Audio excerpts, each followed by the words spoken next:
Communication with the spiritual world. Forgive me for insisting, but wouldn't it be better for everyone to have a conscious memory of how the system of successive reincarnations works so that spirits are able to evolve? Spiritual evolution is only authentic when it has really been chosen through the spirit's own decision. If spirits were conscious the whole time of the presence of superior beings monitoring their progress, they wouldn't act freely, but would be conditioned by the presence of their guides. The same happens with children, who behave in a certain way in the presence of their parents or teachers, out of fear or respect for them. However, when adults are not there, they behave differently, more like they really are because they feel freer, as the adults are not there to reprimand them when they do something naughty. During the time that the spirit is disincarnate in the spiritual world, the presence of the superior spirit tutors is more manifest. Incarnation in the physical world under the conditions with which you are faced without memories or obvious manifestations of superior supervision aims to ensure that you act in total freedom without any kind of coercion, so that through your own experiences you may decide for yourself what you want. So that means that nobody can be conscious of spiritual reality while incarnate. It isn't that either. If it were like that, you and I wouldn't be talking about this, seeing as right now you are incarnate. Whoever really wants to delve deeper into spiritual reality will obtain the answers and also spiritual help when it is needed.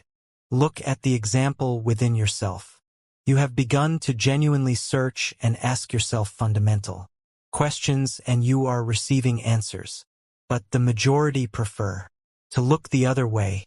The great curiosity that humans have for finding out how the universe physically works is what drives them to make more and more important scientific discoveries. Spiritually, all of you also need to answer your existential questions in order to feel fulfilled. Through investigating cause and effect relationships, you will discover the spiritual realities that were hidden to the naked eye. And how is that going to happen? How are we going to get an answer? You can discover the spiritual reality that appears to be hidden when you look deeply into yourself, because the spiritual laws are written within the spirit. There is something in your spirit that allows you to distinguish truth from falseness when faced with it. That something is the voice of conscience, the voice of feeling, which becomes clearer the more evolved the spirit becomes. If you stop to listen to it now and again, you would receive many answers. But it has to be through your own effort and will that you manage to get to know spiritual reality, which is also your own reality. Hence the very old proverb that says, "Know yourself and you will know the universe." And in this way are we not abandoned to our own fate, like small children who are abandoned by their parents? You are not abandoned. Your spirit guides are always there, helping you. They suggest the answers to you in a subtle way when you have questions that you sincerely don't know how to resolve. But the trouble is that most of you have so many fears and taboos inside you that it becomes very complicated for your brothers and sisters from the spiritual world to help you, because you don't accept answers that don't fit in with your prejudices and archetypes. What do you mean? Do you want an example?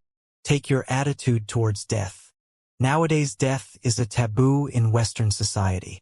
Each time a spirit disincarnates, it is a real tragedy for the relatives and loved ones. And why? Because you refuse to see all the evidence that is being given to you about the survival of the spirit after death, simply because you would have to change your current paradigm to explain it. When the spirits that have passed to the other plane try to say goodbye to their loved ones and calm them, manifesting themselves in some way, you always have the tendency not to believe what you are living and perceiving, simply because you think it is not possible, because it doesn't fit in with your mental schemes and your mind makes you believe that it is a hallucination caused by your state of shock. On the one hand is the influence of religion, which offers an explanation about death and what happens afterwards, based on unlikely obtuse dogmas rather than on evidence and real testimonies.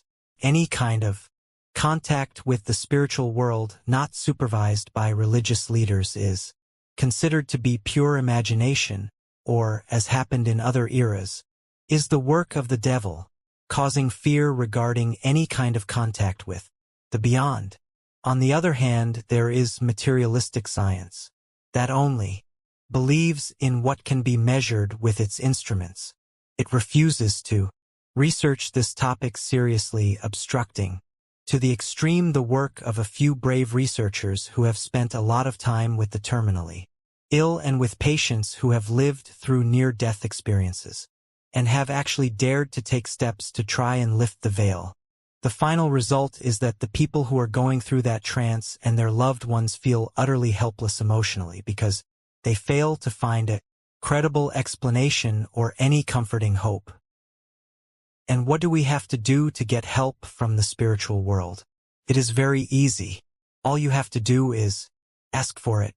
Try to send a telepathic message to the spiritual world through a thought from the depths of feeling and see what happens.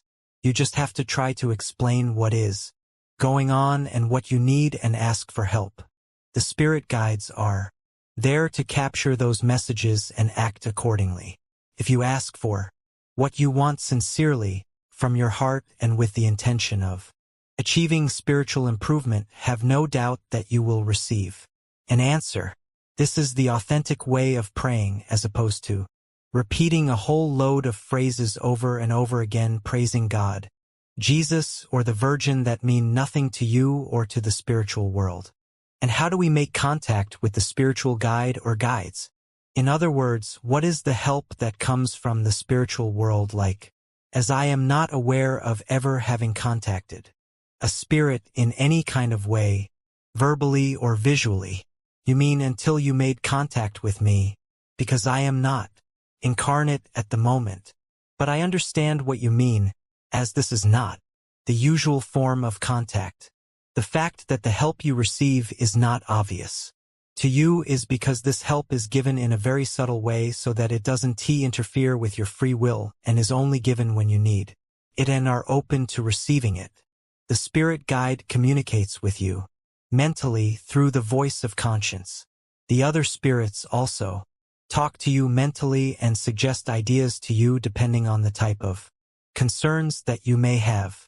So within the voice of conscience, there is a part that comes from the spiritual world, both from guides as well as from spiritual brothers. But there is also a part of our own spiritual self that stores the wisdom obtained from countless incarnations. In any event, that voice tries to give you advice and help you solve your problems so that you make the most out of every circumstance in life, whether this be painful or happy, for your spiritual evolution. In this way, you may be helped in the process of eliminating egoism, and you're learning about what unconditional love is. In order to perceive this help, it is essential to believe that it is possible to be willing to ask all the questions that you need answering and be willing to heed the answers that you receive from the voice of conscience. Does this have anything to do with meditation? Yes. From the spiritual point of view, to meditate is to try to disconnect from day to day problems in order to reach a state of serenity which allows us to listen to our inner voice. This helps us to improve ourselves, to see our defects and begin to live through feeling. To meditate implies analyzing oneself in order to know oneself, to discover when one acts with egoism and when through what one feels. It doesn't matter what method we use to achieve this, whether it is more or less aesthetic, as it is not what one does but rather with what intention it is done. Sometimes we are left with the appearance but not the depth. I say this because there are many very flexible people who have a great ability to position themselves and remain in a lotus position for hours, who breathe deeply, leaving their mind blank. but who as soon as they have left relaxation carry on with their bad spiritual habits. They convince themselves that they are spiritual merely because they practice a particular relaxation technique. This is not meditating, but rather pretending. Yes, but how can we hear the voice of conscience? It seems very difficult to me. How do you distinguish between a thought that comes from our conscience and any other normal thought from our mind? I don't see this as being easy at all. You have to try to silence the chattering of your mind for a while, liberate it during that time from day-to-day worries, so that you can clearly hear the voice of conscience.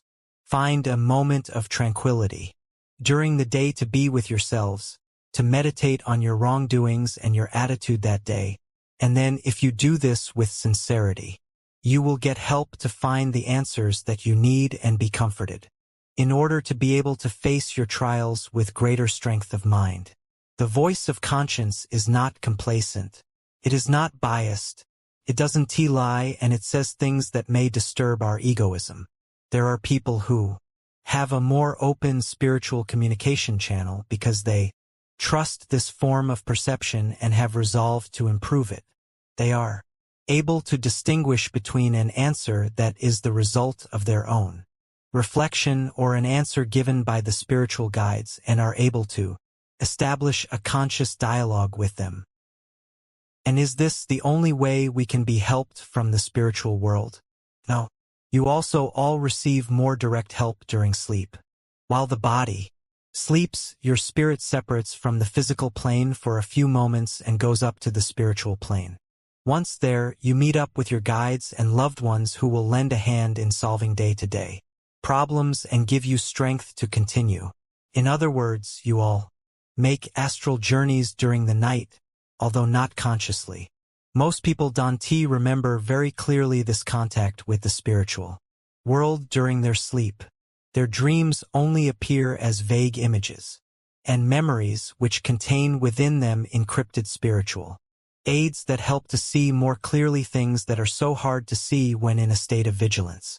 That is why it is so important to sleep well, in order to be able to continue in high spirits, because when you don't sleep, you are prevented from having direct contact with the spiritual world and receiving the help and encouragement that you need to face the trials of the physical world. So dreams are memories of astral travel? Not always. Most of them are mental worries, but some of them are vague memories of astral travel, many of them in symbolic code. So dreams can be interpreted? The ones that are a help from the spiritual world can be interpreted. There are some common symbols for all of them. Normally in the actual symbol itself lies the key for interpreting the dream. Bulls represent material tests or temptations. Children represent feeling. Water represents sensitivity. If it is clean, the sensitivity is also clean. If the water is dirty, it means that there is something dark within that sensitivity. Could represent egoistic intentions. A house represents the spiritual interior. If someone enters a house through a window and not through the door, it means that they are not sincere, they are hiding something, or are trying to be manipulative, walking along paths with more or less difficulty, whether on foot or using a vehicle, normally represents the spiritual road, and the obstacles on that road represent the trials that you will come across. Ice cream can represent complacency. Falling down represents feeling down emotionally. Depression. Yes, but what if you don't know the meaning of each symbol? You can learn to interpret them. Normally, the key to interpretation appears in the dream itself, and you can sense whether the dream is important or not and whether you have something to do with it. If you don't know how to interpret it, the spiritual world will give you the clues that you need to do so. But first you need to have the willpower to look deeply into yourself, and in dreams you are given the willpower to help you in that process. If you liked the video, leave a comment, like and subscribe to the channel. Thanks, and see you in the next video.